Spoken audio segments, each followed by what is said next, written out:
জয়পুরহাটের হিমাগারগুলোতে পড়ে আছে হাজার হাজার মেট্রিক টন আলু।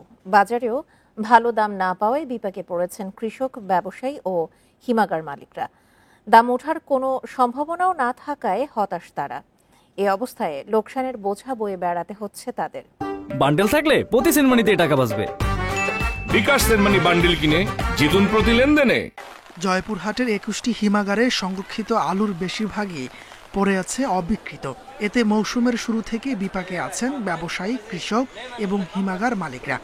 লাভের আশায় হাজার হাজার বস্তা আলু সংরক্ষণ করে এখন লোকসান গুনতে হচ্ছে তাদের। আমরা 1400-1500 টাকা বস্তা এখানে আলু কিনে রাখছি। সে আলু এই বছর আসে আমরা 100 টাকা বস্তা পাচ্ছি। এই বছর আলুর দাম কম, কৃষক মরতেছে, তার কোনো ব্যবস্থা সরকার আজ পর্যন্ত করতে পারেনি। সরকার প্রতি কেজি 22 টাকা দর বেঁধে দিলেও নেই তার বাস্তবায়ন। হিমাগারে পড়ে থাকা এসব আলু বিক্রি না হলে বিপুল পরিমাণ আর্থিক ক্ষতির শঙ্কায় রয়েছেন হিমাগার মালিকরা। 8400 মেট্রিক টন আলু আমি রিসিভ করি। সেখান থেকে আজ পর্যন্ত আমার আলু ডেলিভারি হয়েছে মাত্র 40%। আমরা হিমাগার করতে পারি, প্রতিটা হিমাগারই ধরেন 2 থেকে 2.5 কোটি টাকা করে তারা লোকসানের মুখে অলরেডি চলে গেছে। গত বছর আলুর অস্বাভাবিক মূল্য বৃদ্ধিতে লাভের আশায় বেশি জমিতে আলু আবাদ করেন কৃষকরা। বাম্পার ফলন এবং চাহিদার তুলনায় বাজারে সরবরাহ বেশি থাকায় এই দরপতন বলছে কৃষি বিপণন বিভাগ। বাজারে যদি চাহিদার তুলনায় সরবরাহ বেশি থাকে তাহলে সেই পণ্যের দামের ক্ষেত্রে কিছুটা দাম কম থাকে। আমরা আশা করছি যে আলুর সরবরাহ স্বাভাবিক থাকবে এবং কৃষকও যাতে প্রতারিত না হয় এ বিষয়ে আমরা যথেষ্ট পরিমাণ সজাগ রয়েছি। এই অবস্থায় নতুন করে আলুর আবাদ নিয়ে দ্বিধায় পড়েছেন কৃষকরা। সমস্যা সমাধানে রপ্তানি ছাড়াও টিসিবির মাধ্যমে আলু বিক্রির দাবি জানিয়েছেন কৃষকরা। Independent news. এ নিয়ে আরো জানাতে ঠাকুরগাঁও থেকে যোগ দিচ্ছেন আমাদের সহকর্মী মোহাম্মদ শামসুজ্জোহা।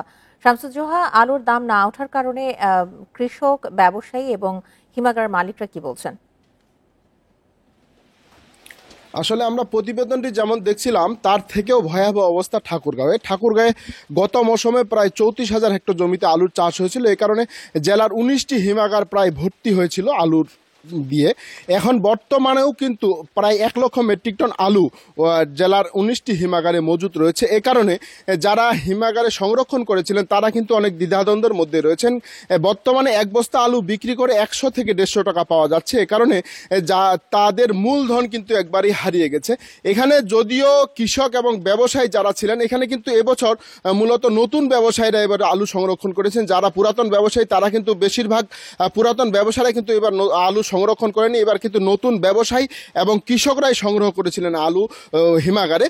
এখন তারা কিন্তু আগে থেকে বুঝতে পেরেছিলেন মনে হয়, এই কারণে কিন্তু নতুন কৃষক এবং নতুন ব্যবসায়ীরা আলু সংরক্ষণ করে।